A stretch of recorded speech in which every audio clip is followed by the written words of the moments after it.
3 policemen, Carter, Miller, and Johnny, set out to catch the robbers. They are part of a police team called SWEENEY. Meanwhile, somewhere else, at a delivery warehouse, when all the workers are busy doing their jobs, suddenly a heavy vehicle breaks through the wall along with a car with masked passengers holding a gun. They violently take all the warehouse's workers hostage.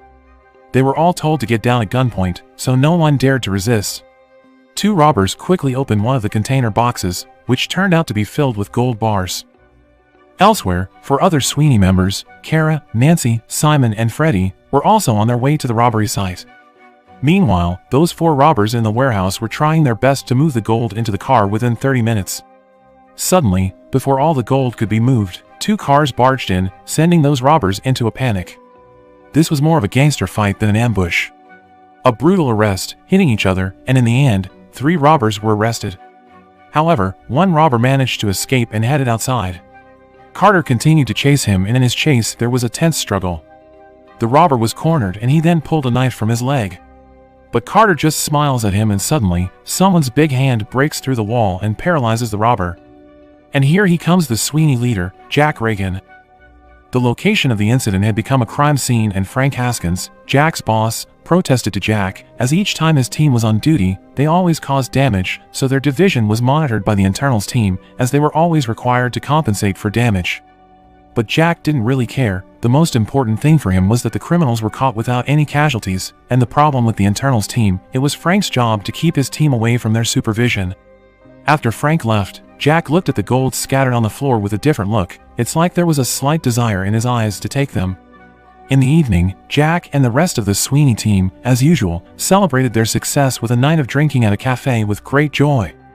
In the middle of the party, Johnny invites everyone to toast Freddy's first experience as a new recruit in the action of catching criminals. While Jack doesn't really care about all the jokes, his gaze is always on Nancy, who is in the middle of chatting with other colleagues, while giving a suspicious code.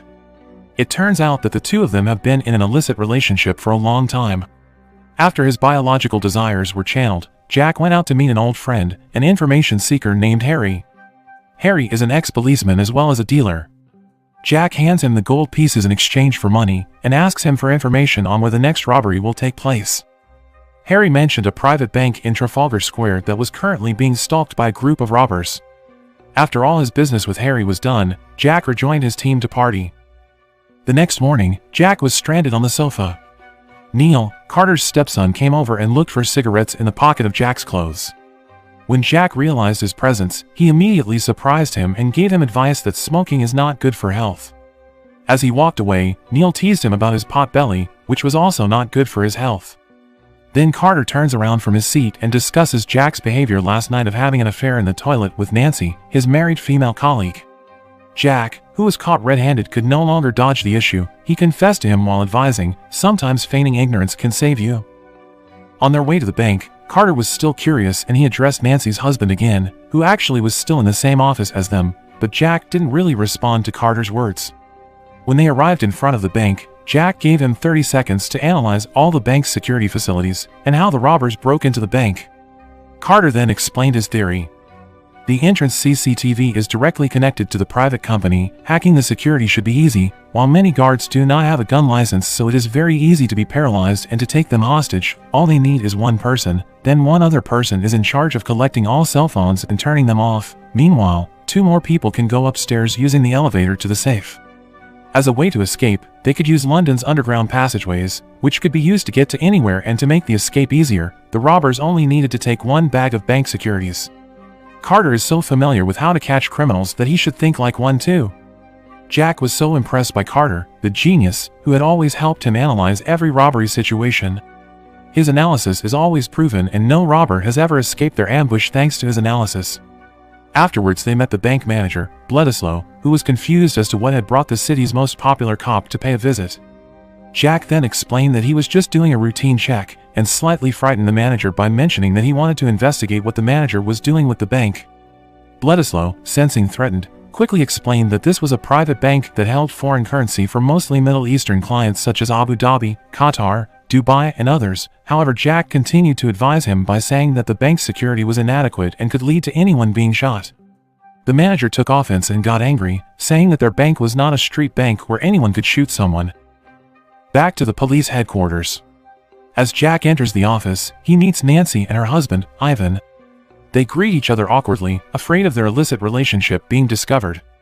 Jack then mentions Ivan's job, who only works from behind a desk and takes all the credit for other people's hard work. Ivan countered Jack's words by saying that he didn't really care about that, because he was busy taking care of criminals under the guise of the police. Before walking out, Ivan kissed Nancy to upset Jack, and sure enough, Jack was a little jealous to see it, calling him a boss's sycophant, but Nancy immediately calmed Jack down and told him to be mature. Ivan is not a fool. His position is proof of his intelligence in assessing and utilizing every situation in certain conditions. When exiting the elevator, Nancy tells Jack to walk in a different direction because the security cameras are always watching everything. Elsewhere, in the Sweeney team's office, Carter tells Simon that Jack told him to keep an eye on the QTZ, a private bank in Trafalgar Square. A while later, Frank and Ivan arrive at Sweeney's division. Frank then introduced Detective Ivan, Nancy's husband, from the Internal Affairs Division to the rest of the team, and he asked everyone to provide any information Ivan wanted. Ivan says that his purpose in coming to Sweeney's headquarters is to observe their work, nothing else, and to make some suggestions to improve the success of the Sweeney team. Jack quickly explains some of the successes his team has achieved, and to humiliate Ivan, Jack asks arrogantly what advice he can give to a team that has never failed an ambush. Ivan gets annoyed and reminds him of the damage claims that the Sweeney team always makes while on duty. Jack's methods and tactics were too brutal and always left a huge damage. Jack disagreed with Ivan's words, so he denied Ivan's accusations. According to him, Ivan just didn't want to see the Sweeney team become stronger, so he pressured them so that they couldn't work and then disbanded. Frank then calmed Jack down and told all the team to leave for 5 minutes except Jack. Jack was annoyed and he questioned Ivan's true intentions, whether Ivan wanted to disband the Sweeney team that he had built up over the years, or whether this was a personal matter or a matter of work. Ivan didn't want to argue against Jack's arrogance. He took out several gold pieces from his jacket pocket that were known to be missing from the scene of the previous robbery. The gold was found after all of the Sweeney team was examined. Ivan said that the Sweeney team had violated the ethics code by stealing evidence. But Jack firmly said that he was working for a small salary on the front line, fighting a big risk, and could even lose his life, unlike Ivan, who worked from behind a desk with a large salary, who could only command and hide when criminals came. Jack then told Ivan that it was better to go after the real criminals, rather than finding fault with the police officers. They only take a little to increase their income to please themselves, just to party on a successful night. Before Jack leaves, Ivan reminds him that everyone has a weak spot, and Jack is no exception. Afterward, Jack catches up with Carter, who is watching Neil and taking part in a running race. At the same time, a robbery was taking place in a small jewelry store. The robbers took all the jewelry and one of them tried to break into the safe using an explosive. When the bomb detonated, all the alarms in the jewelry store went off and automatically connected to the police emergency call. Right after, Jack, who was enjoying watching Neil on the race, suddenly received a message that there was a robbery in a jewelry store. While at the crime scene, those robbers also rushed away when they realized that their robbery had been discovered by the police. Jack then came to the scene and immediately checked the CCTV. Apparently, a robber had killed a woman who happened to be shopping at the store. Kara then reported to Jack if the stolen car used by the robbers had been found burning at Heathrow. Then Carter also told Jack that the victim was a foreigner named Elijah Woolscat, a temporary worker at a law firm. She came to the store to buy jewelry, and according to Carter's observations, there was nothing unusual about the robbery. While Jack is with Johnny outside, Freddy, who has inspected the crime scene, then informs Jack that he found the remains of the explosives used by the robbers. Carter began to guess the motive for the robbery. A jewelry store that was robbed is just a small shop that is not very profitable, killing a woman just for a few $100,000 worth of jewelry, all beyond logic. Later on, Jack showed Carter some photos of the safe holes, from the year 2000 to the present. All the photos of the safe's blast holes looked the same. Then Jack showed a photo of Francis Allen, the man he had arrested twice when he was a teenager, in the act of robbery. Surprisingly, Francis was back in prison again. After a week of release, he was a violent maniac. He was last seen on parole, and then he disappeared without a trace. And now, the man reappeared and established an arms development contract for the internals team, and he also supplied weapons to the military, which made him filthy rich. With all this wealth, the man settled in Montenegro. Carter then asked Jack if it seemed quite common for a rich man like him to come back just to rob a small jewelry store, or did the opportunity come to him and he couldn't resist. Jack didn't dare to jump to any conclusions. Asking Alan directly was the only answer. Before he left, he told Carter to assign Johnny to go to Hatton Park to see if anyone was selling stolen goods. Just as he was about to leave, Frank detained Jack and asked him if he had worked honestly. If he had not been honest, Jack must be able to eliminate all the evidence. When Jack heard the question, he asked Frank to do his job to convince Ivan not to investigate the Sweeney team. Then Jack went with Nancy to look for Alan at a billiard hall. However, the guard did not let him in. Without many words, Jack immediately beat the guard. Seeing Jack raging in his place, David, the owner, confronted him while asking who he was looking for. Jack then conveyed his intention, that he was looking for Alan and he also wanted information about the jewelry store robbery. It turns out that Alan has been missing for years, and David then tells Jack to forget his intentions. David then belittled Nancy, which made this sadistic woman angry and immediately hit him. Jack threatens David not to mess with him. If David dares to lie and hide the information about Alan, then he will surely receive the consequences. Moments later, while in the parking lot, Jack received a call from Carter. He tells him that he managed to get information about Alan.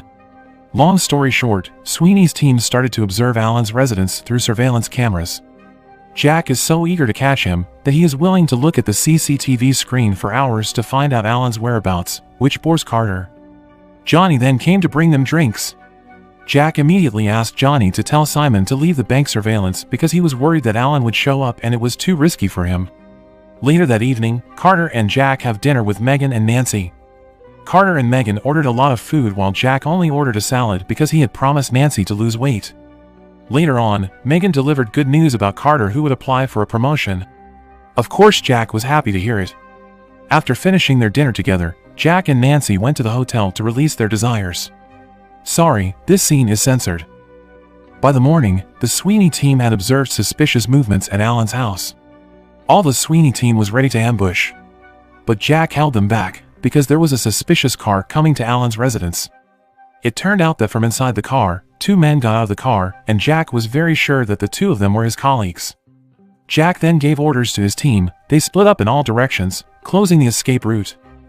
Ambushes were carried out according to the custom, strike and paralyze. In the end, 2 people were arrested, but Alan managed to escape with his car. Jack immediately chased him by car, driving like a madman. He also asked Carter to cut the road ahead so he could block Alan's escape. It was bad luck for Alan, because as he crossed the fork in the road, Carter managed to hit his car and made his escape unsuccessful. Afterwards, Alan and his 2 colleagues were taken to the police station for questioning. Ivan, who witnessed all of this, just stood there with a blank stare. In the interrogation room, Jack forced Alan to confess to the crimes he had committed, why he robbed a small jewelry store and why he killed a female visitor. In a different interrogation room, Carter also began to interrogate Leo, even though he already knew that Leo would insist on keeping his mouth shut. While smiling, Leo answered as if he didn't understand all the accusations. He said that he went to Alan's house just to have a barbecue. Likewise with Lewis, he admitted to going to Alan's house for a barbecue party. Later on, Jack began to discuss Alan's past, a respected high-class criminal, but now only robbing small shops. Then Jack showed him the proof of the remaining explosives, the materials of which could only be obtained by certain people, proving that Alan had connections to get those explosives. Casually, Alan began his defense by showing his sunburned wrists from sunbathing. Alan also denied the allegations about the explosives and the fingerprints found, which could have been someone else's fingerprints. Apparently, Jack missed one irrefutable proof of his alibi. At the time of the robbery, Alan was on vacation on his yacht, and to prove it, Alan asked Jack to take his confiscated cell phone, and it was true that the cell phone contained photos of him on vacation, complete with the date and time when the robbery occurred. This real evidence made Jack helpless because Alan's evidence and alibi were convincing. Moments later, Jack was called into Frank's office. Frank asked him to submit the results of his interrogation. Frank told Jack that Alan's electronic passport evidence proved that he was on vacation at the time of the robbery. Jack had to release Alan immediately, because an accusation without evidence could get them all prosecuted. Later that night, Jack is so messed up that his biological urges are impaired. Jack was convinced that Alan was the culprit, but somehow Alan created an alibi, making all the accusations irrefutable. In the midst of his confusion, Jack asked Nancy to leave her husband immediately so that they could live together and immediately build their own business as their retirement support. That night Jack couldn't sleep, so he went to Carter and invited him to go to the office to review the CCTV footage of the robbery. As usual, Carter was quick to spot the irregularities. He stated that the robbery happened seconds before the store was about to close. He also realized that the robber had deliberately killed a young woman for a specific reason, and that was very unusual for a typical robber to do, as it would be deliberately making their job harder for less money. Carter began to wonder if it might all be a setup to cover up a planned murder. To find the answer, they must examine the woman who was killed. Soon the morning arrived. Jack and Carter then went to the female victim's house. Jack reported what he found to Frank, that Alan committed the robbery just to cover up the murder. Frank then allowed him to investigate, but there were only 2 hours left before Alan was released. When they arrived at their destination, Jack and Carter met with landlady, the owner of the house. When Jack and Carter showed their identities, the old lady didn't dare to refuse them. Without any delay, they immediately went in to conduct a search and an investigation.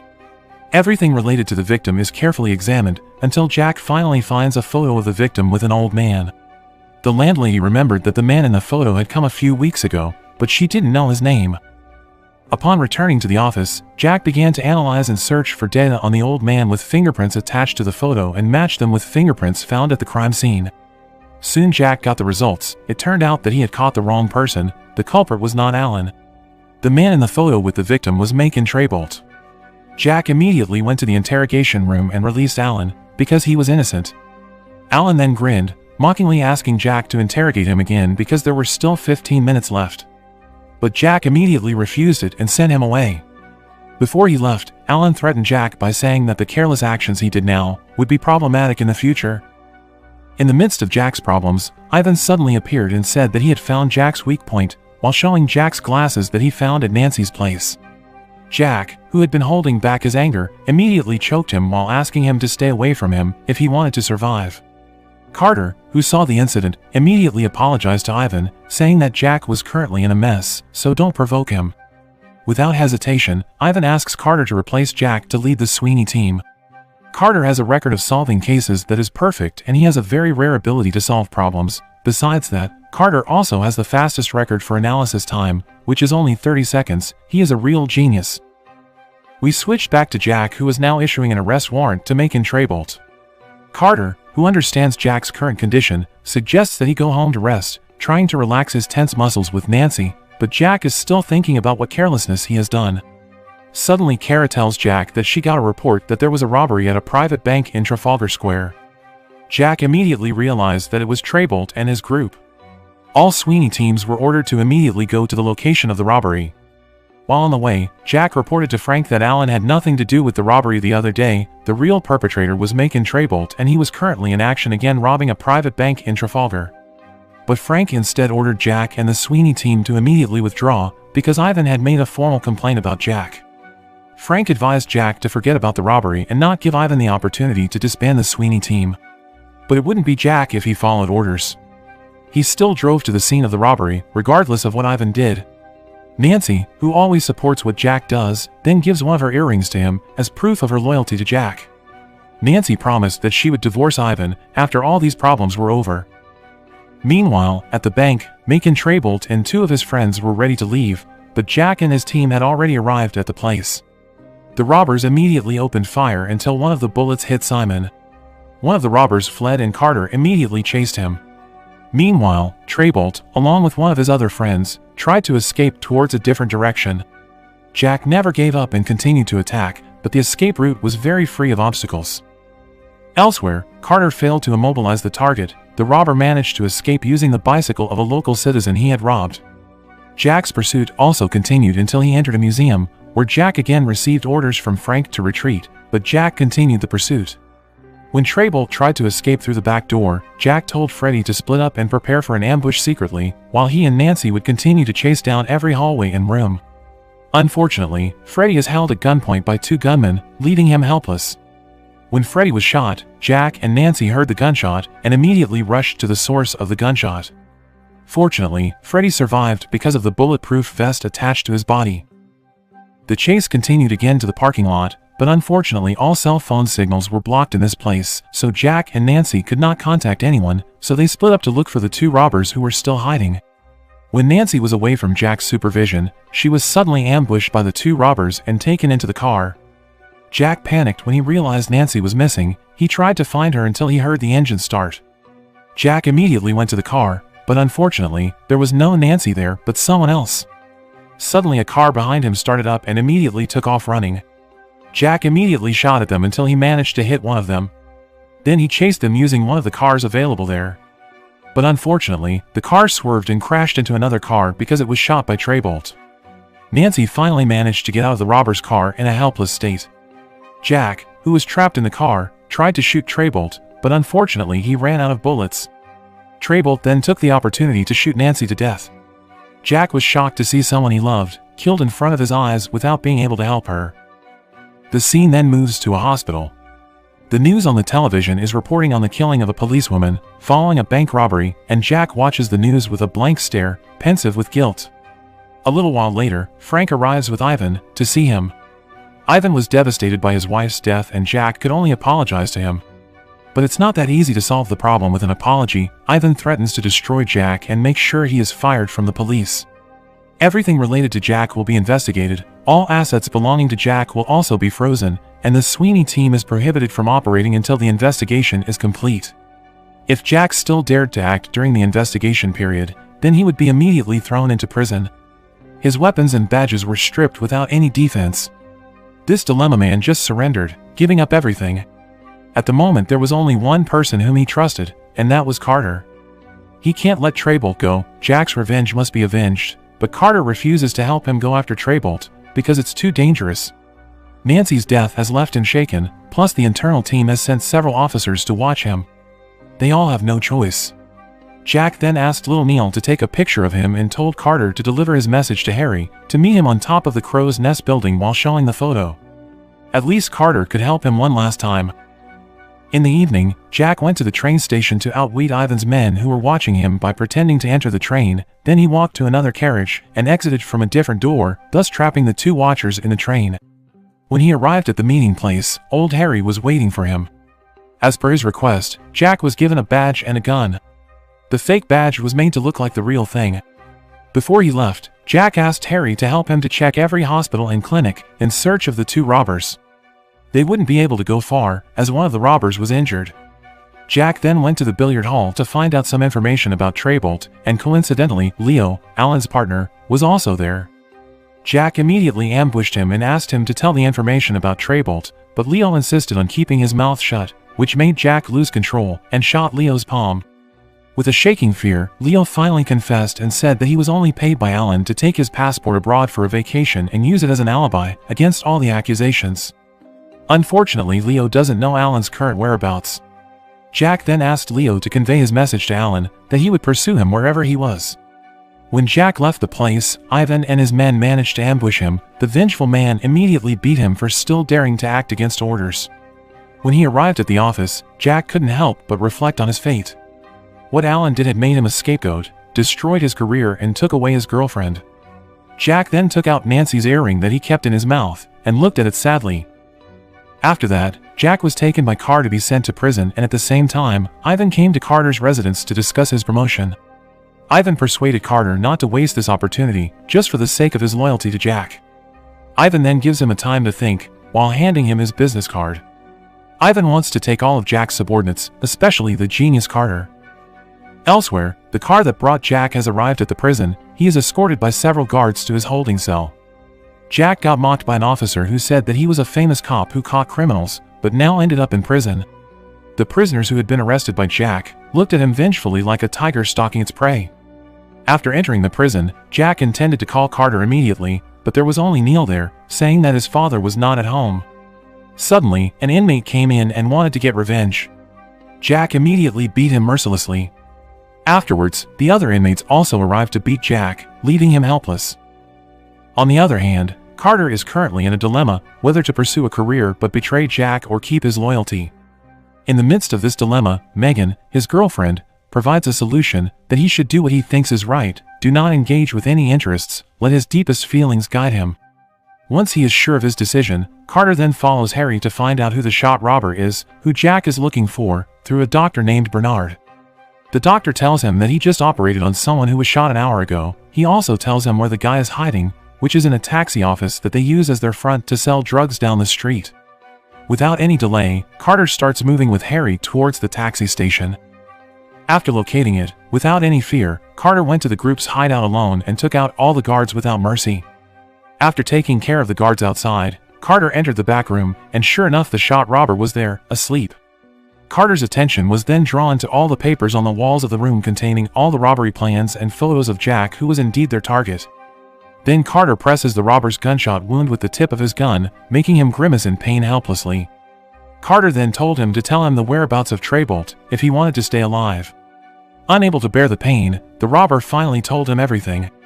Trebolt will be returning to his home by a ship called Pegasus in Gravesend Harbor. When Carter wanted to finish him off to avenge Nancy, a heavily armed SWAT team suddenly arrived. It turns out that Frank is leading the team. He was disappointed to learn that Carter had disobeyed his orders. Their team is being watched, and what Carter did could get the Sweeney team disbanded.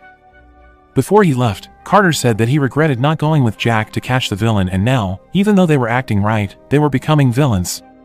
This was a trap that Trebolt set up to get rid of Jack, for revenge. The next day, at headquarters, Frank gathered all the information he had gotten. Carter then asked him to stop doing anything, but Carter had already decided to help Jack. He persuades Frank to help him and give him time, because the real criminals are roaming free out there, while the justice enforcers are locked up in prison. He's already got information on Trebolt's whereabouts, and the next step is to arrest him. But to make that arrest, he needs Frank's help.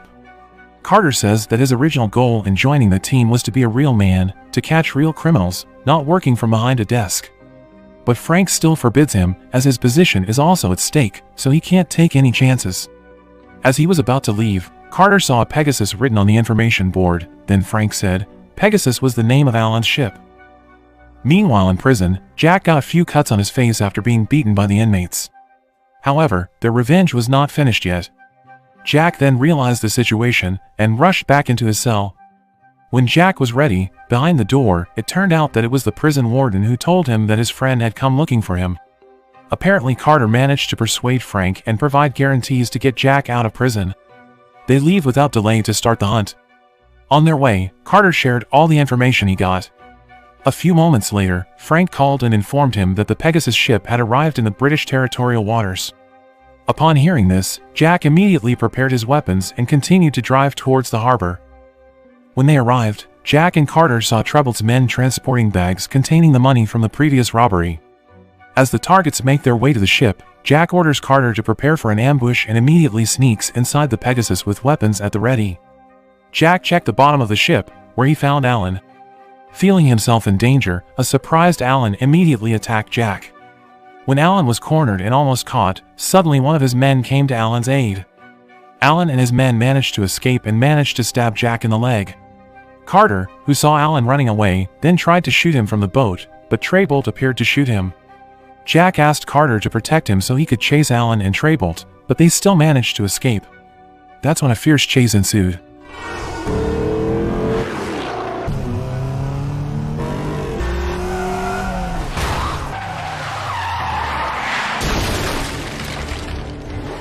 The chase continued until they entered a crowded housing complex. Carter tried to shoot at their car, but Alan responded by shooting at their car, causing their car to swerve and hit a parked car, while Alan's car also bounced off from being hit by Jack.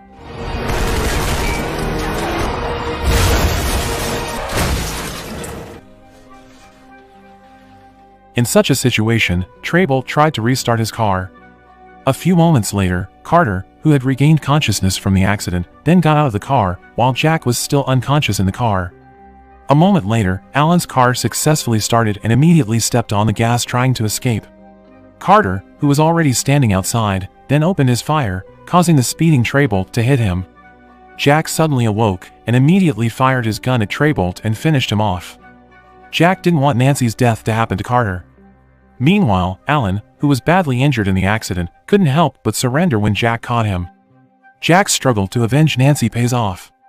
Alan has been severely punished for everything he did. A few days later, Jack re-entered the office and approached Carter, whose hand was still injured. With a smile, Carter handed over Jack's badge, which Frank had previously confiscated. Later, Jack and Carter meet all of the Sweeney teammates in the parking lot. They've been waiting for their arrival. The Sweeney team was ready to return to duty, whereas Ivan could only watch as Jack enjoyed his freedom. The Sweeney team managed to escape the accusations of the internal team. A few words of explanation. Alan intends to take revenge on Jack, who has arrested him twice, by distracting him by robbing a bank in Trafalgar Square, while the woman who was killed in the jewelry shop was Treble's lover, who was deliberately sacrificed to convince Jack to enter the trap. Sometimes maintaining loyalty is like carrying tens of kilos of weight. The longer it is carried, the more painful it feels. But did you know, when the burden is lifted, the feeling of spaciousness is greater than before. Your shoulders will be stronger when the same burden is placed back. It will only feel so ordinary on your shoulders.